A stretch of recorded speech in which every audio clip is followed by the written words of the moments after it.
Fast foodlar sizni semirtirish haqida eshitgansiz, lekin aynan fast food tarkibidagi qaysi modda sizni semirtirishini bilasizmi? Fast food tarkibida oddiy uglevodlar ko'p bo'ladi, ular tez hazm bo'ladi va qondagi glyukozani tez ko'tarib yuboradi. Glyukozani keskin ko'tarilishi insulinni ishlab chiqarishni oshiradi.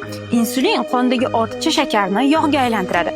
Bir necha soatdan keyin glyukoza yana tushib ketadi va siz tez och qolishni boshlaysiz. Shuning uchun ham fast food deganingizdan keyin qorningiz yana ham tezroq ochishni boshlaydi. Fast food mahsulotlari trans yog'lar yoki qayta ishlangan yog'lardan tayyorlanadi. Aynan fast food mahsulotlari yuqori kaloriyaligi, oddiy uglevodlarning ko'pligi, ularning tarkibidagi trans yog'lar va zararli moylarning ko'pligi, protein va tolalarning kamligi va juda ham ko'p tez yeyish bilan miya odatda to'yganni kech his qilishi bilan ham insonda ortiqcha vaznni keltirib chiqaradi. Bu videoni ortiqcha vazni bo'lgan fast foodni sevib yeydigan tanishlaringizga hoziroq jo'natib qo'ying.